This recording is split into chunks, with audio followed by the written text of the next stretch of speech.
ভ্রমণ পিপাসুদের অন্যতম গন্তব্য সংযুক্ত আরব আমিরাতের বাণিজ্যিক রাজধানী দুবাই। এছাড়া ব্যবসায়িক প্রয়োজন কিংবা কর্মসংস্থান নানা প্রয়োজনে বিশ্বের বিভিন্ন প্রান্ত থেকে প্রতিনিয়ত এ শহরে আসেন অসংখ্য মানুষ।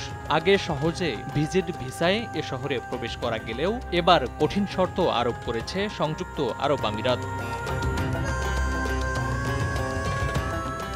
বর্তমান শর্ত অনুযায়ী প্লেনে ওঠার আগেই ভ্রমণকারীদের কাছে থাকতে হবে নগদ বা ক্রেডিট কার্ডে ৩,০০০ দিরহাম, বাংলাদেশি মুদ্রায় যা প্রায় ৯৬,০০০ টাকা। এছাড়া একটি বৈধ রিটার্ন টিকিট ও বাসস্থান অর্থাৎ হোটেল বুকিংয়ের বৈধ কাগজপত্র সঙ্গে থাকতে হবে। পর্যটন সংস্থাগুলোর বরাতে এ তথ্য জানিয়েছে খালিজ টাইমস। বিশেষজ্ঞরা বলছেন, আমিরাতে প্রবেশের নির্দেশিকা কঠোরভাবে প্রয়োগ করছে কর্তৃপক্ষ। এসব শর্ত পূরণে ব্যর্থ কিছু যাত্রী জানিয়েছে তাদের ফ্লাইটে উঠতে দেওয়া হয়নি, ভারতীয় বিমানবন্দরে আটকে দেওয়া হয়েছে তাদেরকে। আরও কিছু যাত্রী দুবাইয়ের বিমানবন্দরে আটকা পড়েছে বলে জানা গেছে।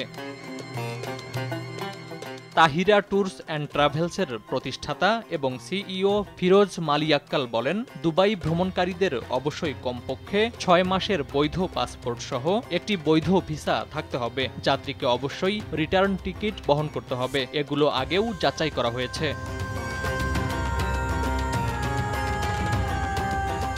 তবে এখন দুবাইতে থাকার জন্য পর্যাপ্ত অর্থ সঙ্গে নেওয়া হচ্ছে কিনা তা নিশ্চিত করার জন্য চেক করা হচ্ছে। এ অর্থের পরিমাণ হবে নগদ বা ক্রেডিট কার্ডে ৩,০০০ দিরহামের সমতুল্য যে কোনো মুদ্রা। সেই সঙ্গে ভ্রমণকারীকে সংযুক্ত আরব আমিরাতের বাসস্থানের বৈধ ঠিকানার প্রমাণ প্রদান করতে হবে। এটা হয় আত্মীয় বা বন্ধুর বাড়ি বা হোটেল বুকিং যে কোনো কিছু হতে পারে বলেও জানান ফিরোজ।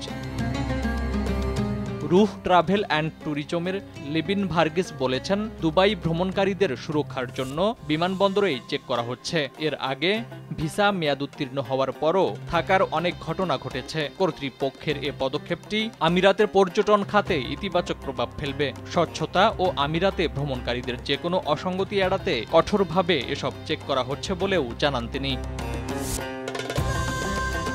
ফারুক হোসেন, RTV।